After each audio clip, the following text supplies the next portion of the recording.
النبي صلى الله عليه وسلم قال لا تقربوا الملائكة وذكر منهم الجنوب حتى يتوضأ.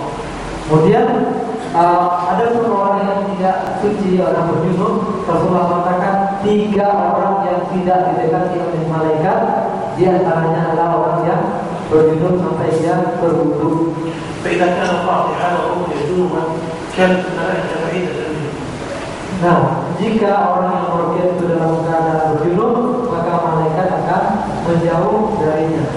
أو كان المرضي أيضا الذي يرقى جنبا أو غير طاهرا كانت الملائكة بعيدة عنه. Dan demikian juga sebaliknya orang yang diruqyah ini kalau dia dalam keadaan junub, maka malaikat pun akan menjauh darinya. أيضا من الأشياء التي ينبغي أن يعمل بها الله في حال الرقية هو استخدام النفس. Yang harus diperhatikan juga ketika meruqyah, bagi peruqyah ini adalah mempergunakan memakai busa kipas.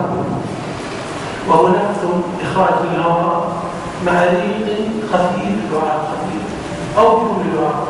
Ya, nafas itu adalah hembusan nafas, kemudian bisa saja bersama hembusan itu ada ludah yang keluar sedikit, yang banyak-banyak. Sedikit, tapi tak pun keluar tak masalah, tidak apa-apa. Sebaiknya memang ada air liur yang keluar, tapi sedikit saja, ya, kebanyakan. Atau tak keluar sama sekali, air liurnya tak apa.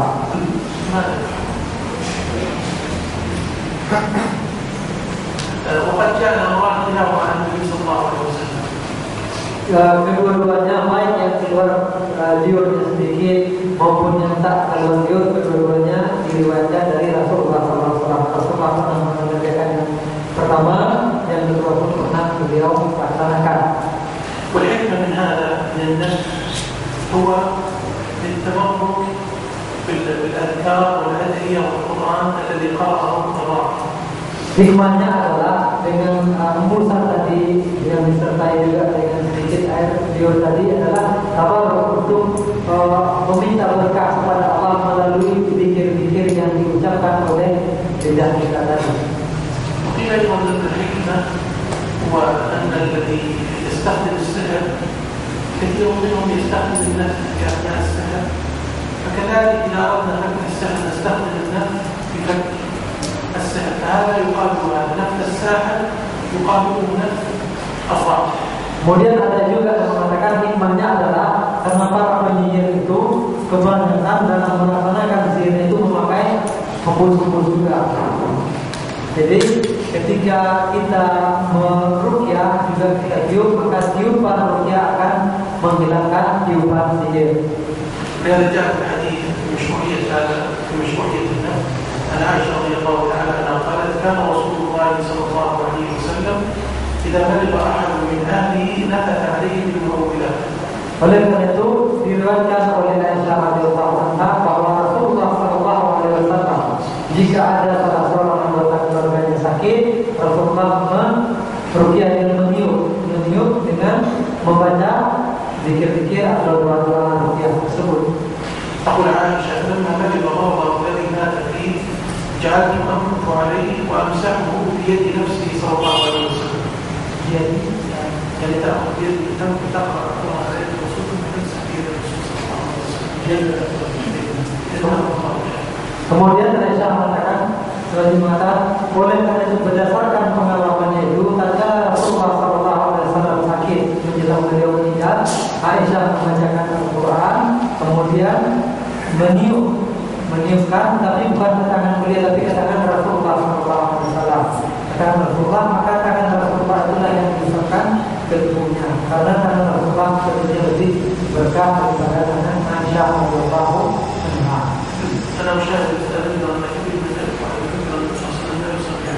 Jadi beliau meninggal, sudah sering tadi kita bacakan Nabi Muhammad SAW, tapi sedikit sekali kita yang menyambung dengan Sallallahu Alaihi Wasallam.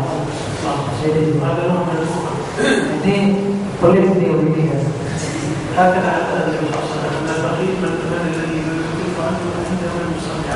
Karena Rasulullah mengatakan seperti itu, orang yang bakhil, orang pelit adalah ketika adalah orang yang jika disebutkan namaku dia tidak berperawat kepada itu. Jadi kalau disebut tidak berperawat kepada Rasulullah, dia tidak menjadi orang yang mungkin. لكن سؤالنا متى يكون النفس؟ هل يكون قبل القراءة أو في أثناء الرقية أو في آخر الرقية؟ Nah, dalam masalah ruqyah ini pertanyaan lainnya adalah tentang meniupkan tadi. Apakah kita tiupkan sebelum ruqyah atau sebelum membaca doanya, atau ketika doa itu dibacakan, atau setelah selesai? الذي جاء النبي صلى الله عليه وسلم جاء أو الذي يدل عليه النصوص أن كل سنة سواء كان في أولها أو في أثنائها أو في آخرها. Berdasarkan nas-nas hadis yang diriwayatkan oleh Rasulullah SAW, semuanya bisa dilaksanakan. Apakah itu sebelum kita bacakan doanya, atau setelah membaca doa, atau setelah doanya selesai dibacakan, itu bisa kita praktikkan. أيضا يكون من الأشياء التي تنبغي لكل الراقي وكثرة الأسرار الظاهرة وأن يشيع أخطارها. Dan juga harus diperhatikan bagi orang yang meruqyah adalah menutup rahasia atau aib orang yang diruqyah. Tidak boleh menggosipkannya nanti di luar. والدليل على هذا قول النبي صلى الله عليه وسلم المستشار مؤتمن. Dalilnya adalah sabda Rasulullah, al-mustashar dia orang yang dimintai pendapat, mustashar orang yang memberikan bimbingan, arahan-arahan. Dia ini harus amanah, dia diberikan amanah sebelumnya, maka dia harus jaga amanah tersebut. تجد بعض الرقاة يا إخوة إذا رقى أحدا بدأ يشيع أنه صلع عنده وأنه فعل كذا وأنه كذا، وهذا لا يجزي المرء المسلم أن يبقى عنه مع هذا في أثناء الوقت. Jadi tentunya kita juga dapat mendapati para peruqyah yang begitu selesai peruqyah yang menceritakan tadi dia begini. Tentunya ini tidak pantas kita menceritakan kondisi saudara kita dalam kondisi mereka tidak sadar.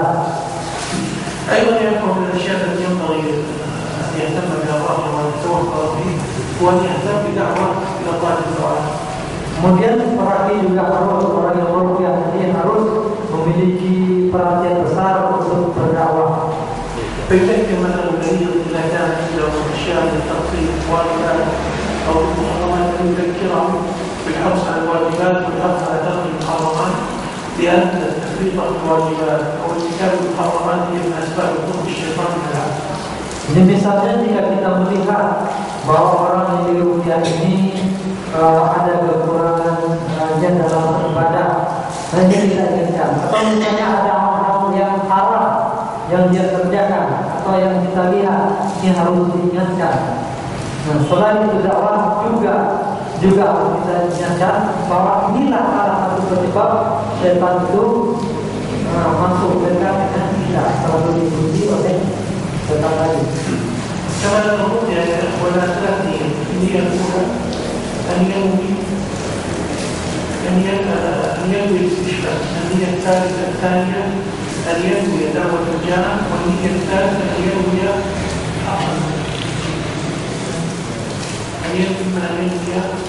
الاستشفاء أو ينوي دعوة أو ينوي حق الناس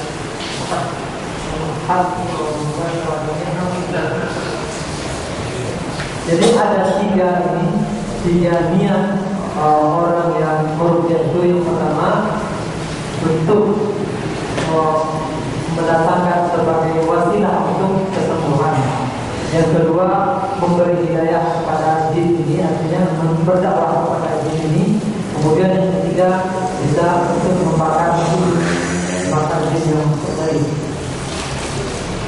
الأصل أنه الخاص أن ينوي إذا هو حصول الشفاء تداول القرآن والكلام الطيب من الأذكار وغيرها، وينوي أيضا دعوة الجان فقط، ولا ينوي حق إذا مرحلة التقدم والتأخير أصاب الدين فدعاهم مرة ورقاهم مرتين ثلاث فأصاب القرآن حينئذ انتقل إلى المرحلة الأخيرة، مثل من إنكار المنكر، فإن إنكار المنكر درجات لا ينكر مباشرة.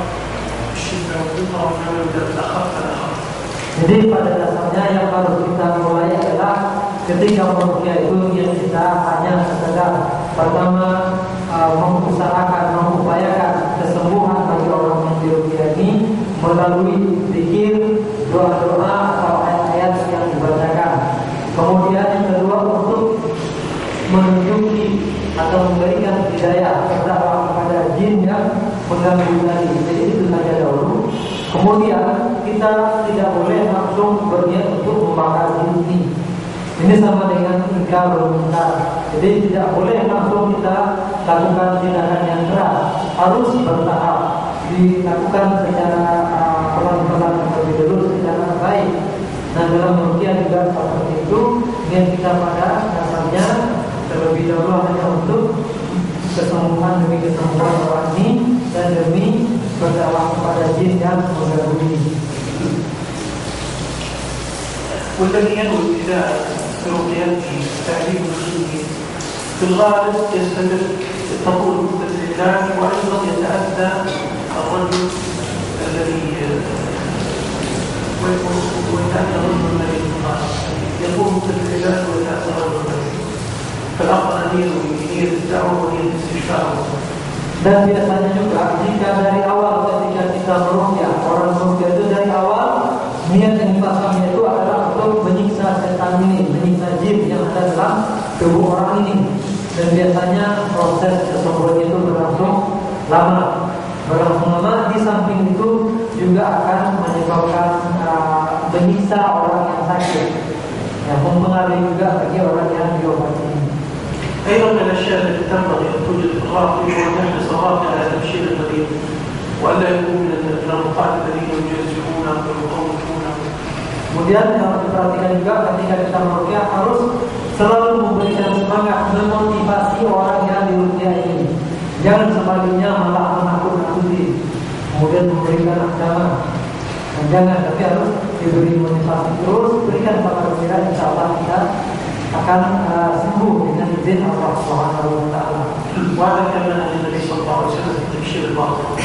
Dan inilah bagian dari manhaj Rasulullah SAW terhadap orang yang sakit. Beliau senantiasa memberi kabar gembira, memotivasi orang-orang yang sakit. من الأشياء التي ينبغي للراقي أن يحرص عليها ألا يحرص الراقي على أن يتكلم الشيطان على لسانه. Kemudian yang harus kita perhatikan juga, jangan kita usahakan, kita harus meminimalisir. Artinya kalau bisa, jangan kita biarkan setan berbicara melalui perkataan lidah orang sakit ini. بعض الرقاة يكون مقصوده أو من مقاصده في أثناء الرقية أن يتكلم الشيطان ليبدأ يسأل هذا الشيطان عن سبب وجوده وعن هذا الاسم الأول. Dan sebagian para peruqyah kita lihat mungkin kalau kita umumnya dalam peruqyah itu dia sangat mengusahakan kalau bisa dialog dengan setan. Nanti ditanya apa sebabnya berpanjang lebar. Nah, ini seharusnya tidak seperti itu. Yang sebaiknya yang seperti ini tidak dilaksanakan. وقد يكون هذا من مكان الشيطان لأن مقصوده وألا يواصل الراقي أو dan bisa jadi proses seperti ini memang dimintai oleh setan itu juga. Dengan tujuan apa? Biar ini orang yang meruqyah berhenti tidak membaca Al-Quran. وأيضا قد يكون مقاصد الشيطان زرع الفتنة بين الناس فيقول الذي سحر فلان وهو كذب كما قيل لا يصح أو أن الذي فعل أو الذي أصابه بعينه وفلان لأجل إيقاع العداوة والبغضاء بين المسلمين وقد يكون كاذبا وهو الأصل في الجن. Dan ini juga bisa jadi juga setan itu memang punya maksud tersendiri. Dia ngomong untuk menimbulkan fitnah di antara kita manusia. Misalnya dia katakan orang ini disihir oleh sebulan, ini dia kena ain oleh sebulan. Padahal kita tahu jin ini pada dasarnya adalah pembohong. Ya kemungkinan dia berbohong itu sangat besar. Dan begitu kata-kata ini sudah keluar, sedikit banyaknya pasti akan menimbulkan fitnah. Oleh karena itu, yang pertama adalah proses semacam ini patut kita hindarkan. أيضا من الأشياء التي ينبغي الراقي أن يحرص عليها هو عدم الطمع في أموال الناس. Yang harus diperhatikan juga bagi seorang peruqyah adalah jangan ada ambisi untuk Tadi dapatkan harta dari orang miskin. وإن كان يجوز للواقع الصحيح هو الذي يجوز له أن يأخذ أجرة مقابل رؤيته، لكن في نفس الوقت نقول له ينبغي أن لا يتخذها أيضا تجارة. Meskipun pada dasarnya menurut pendapat yang rajin yang lebih sahih, sah-sah saja atau boleh orang yang meruqyah itu menerima pemberian dari orang yang diruqyah ini atau dari keluarganya. Namun janganlah ini dijadikan sebagai media untuk mendapatkan uang. Jangan kemudian ruqyah itu dibisniskan.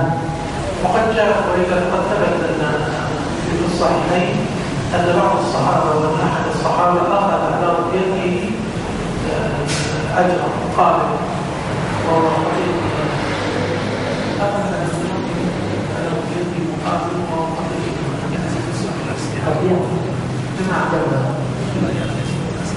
Dan telah diriwayatkan dalam hadis sahih baik dari Bukhari dan Muslim bahwa ada sekelompok sahabat, sebagian sahabat yang meruqyah kemudian diberi hadiah, diberi upah itu sejumlah ekor kambing. Jadi ini menunjukkan bahwa boleh kita menerima pemberian dari orang yang diruqyah. ننتقل الآن للشروط التي ينبغي أن تتوفر في الرجل الذي Jadi kemudian kita berpindah pada kondisi bagaimana saja yang kita harapkan pada orang yang diruqyah tadi. Caranya bagaimana? إنها أولا كما شرط في البداية هو الالتزام بأحكام الإسلام بأن يأتي الواجبات ويترك المحرمات. Yang pertama adalah sebagaimana yang kita katakan tadi, orang yang diruqyah itu sebaiknya adalah orang yang taat beragama, terus melaksanakan kewajiban kepada Allah dan menghindari hal-hal yang diharamkan oleh Allah Subhanahu wa taala. فإن الله جل وعلا لما ذكر استشفاء القرآن قال قل هو للذين آمنوا هدى وشفاء والذين لا يؤمنون في آذانهم وقر فهو عليهم عذاب. Karena Allah Subhanahu wa taala ketika menjelaskan tentang keutamaan Al-Quran ini sebagai penguatan mengatakan bahwa Al-Quran itu bagi orang-orang yang beriman adalah sifat penyembuh, sifat orang.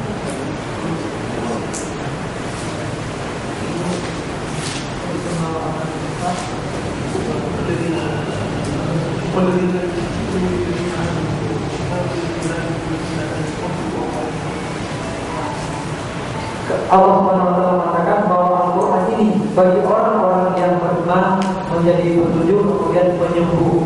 Adapun bagi orang-orang yang hatinya tertutup, telinganya tertutup, maka pemahaman mereka tumpul terhadap Al-Quran. Tak ada manfaat Al-Quran bagi mereka. لهذا يا إخوة لا يجوز للمسلم حتى لو كان مصابا بالعين أو مصابا بالسحر أن يذهب إلى السحرة لأجل أن يتداوى الدم. Oleh karena itu, ikhwan yang berbahagia, tidak sepantasnya, tidak boleh bagi kita orang beriman yang bertakwa kepada Allah, meskipun kita dalam keadaan sakit, kepepet, tak boleh kita meminta ruqyah kepada orang yang melakukan sihir. النبي صلى الله عليه وسلم أمر بقتل الساحر، فالنبي صلى الله عليه وسلم أمر بقتل الساحر، فكيف يقول ثم يجب أن السحرة لم يتداول.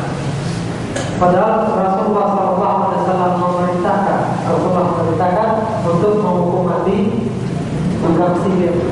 Nah, gimana kita bisa datang kepada mereka minta diobati, padahal Rasulullah memerintahkan mereka untuk dihukum mati.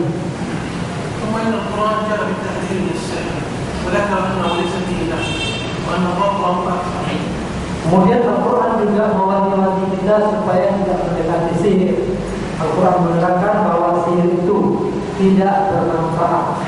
Kalau ada, tetapi mudaratnya lebih besar daripada manfaatnya. ولهذا الله جل وعلا يقول عن السحرة ويتعلمون ما يضرهم ولا ينفعهم. Mulai dari itu Allah juga mengatakan mereka orang-orang yang belajar sihir itu mempelajari hal-hal yang hanya memberikan mudarat kepada mereka, tidak sedikit pun memberi manfaat.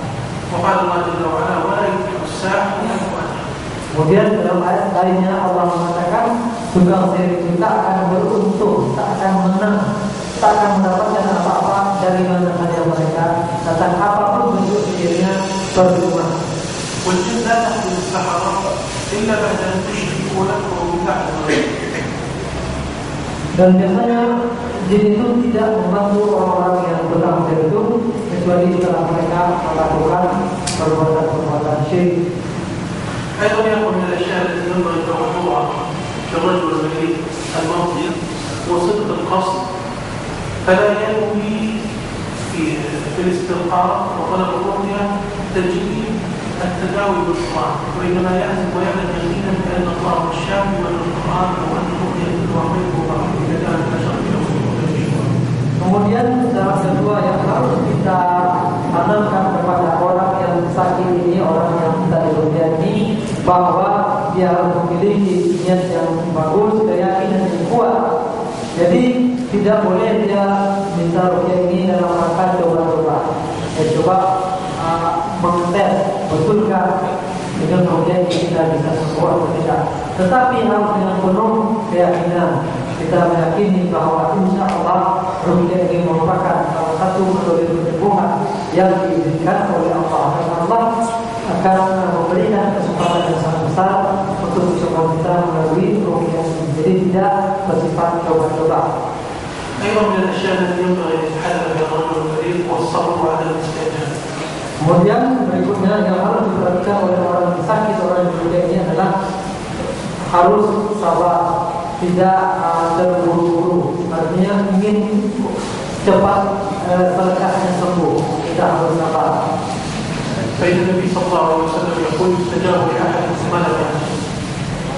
النبي صلى الله عليه وسلم يقول يستجاب لأحد ما لم يعجل كل أفضل يستجاب. Rasulullah bersabda bahwa seseorang yang berdoa itu akan dikabulkan doanya selagi dia tidak tergesa-gesa. Dia mengatakan, bagaimana tergesa setelah berdoa dia mengatakan saya sudah berdoa tapi kok enggak dikabulkan oleh Allah.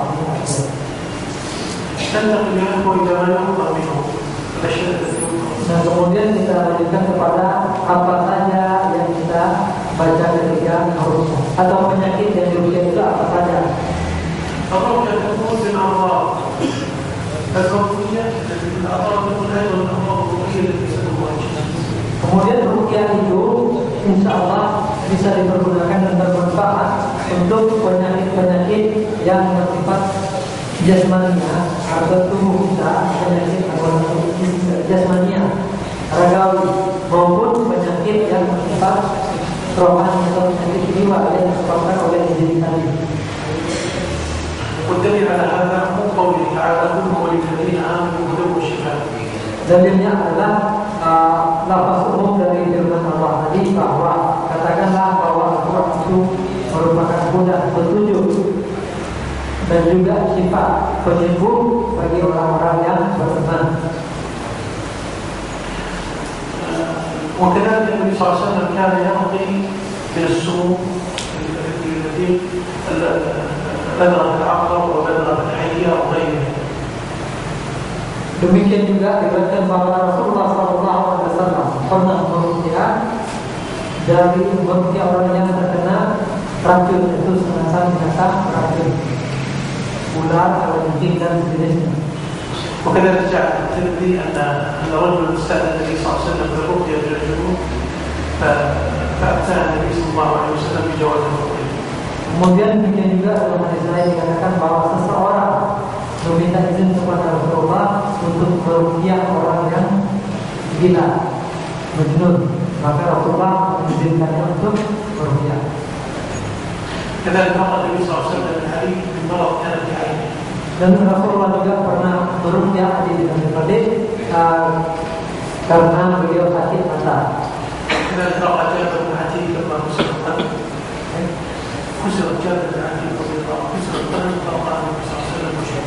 Kemudian sahabat lain Jabir bin Athiq kakinya patah, kemudian diruqyah oleh Rasulullah dan sembuh. ورفع أيضا النبي صلى الله عليه وسلم الأمراض الروحية وهو الأصل. Kemudian Rasulullah juga berusia sahabat-sahabat lain atau orang lain ketika menderita sakit rohani dan pada asalnya bentuk silah seperti itu dipakai. فلما رأى المرأة في وجهه سبع أعداء قال أسرقت لا خير إلا الله. في وجه أعداء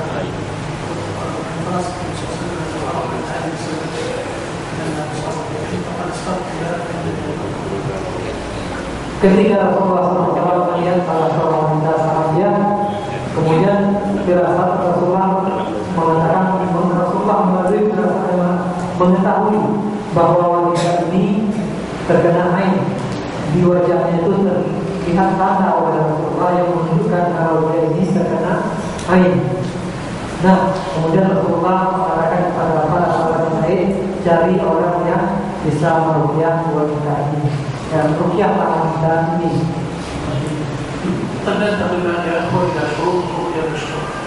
Kemudian intinya kita akan berbicara tentang syarat-syarat ruqyah yang masyhur apa yang dibolehkan dalam syariat Islam.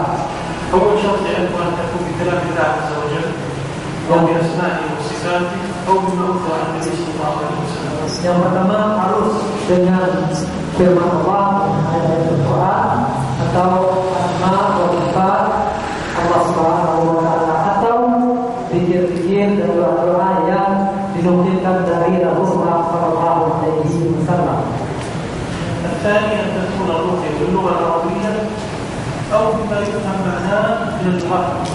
Yang kedua, ruqyah itu dengan bahasa Arab atau bahasa-bahasa lain yang dipahami maknanya. Bahasa bukan bahasa Arab tapi maknanya artinya itu kita paham.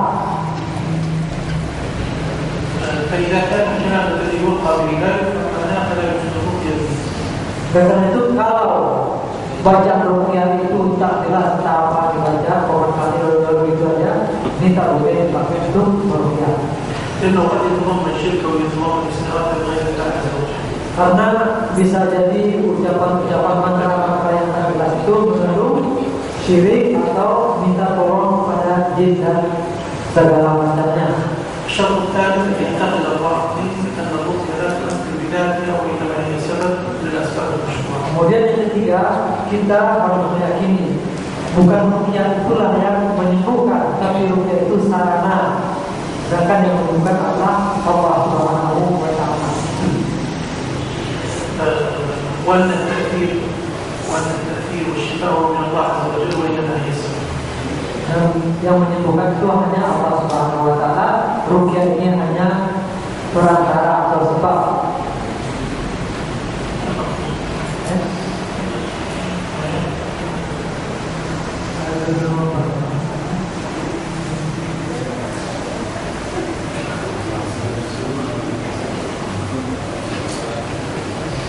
Agak panjang apa-apa ya.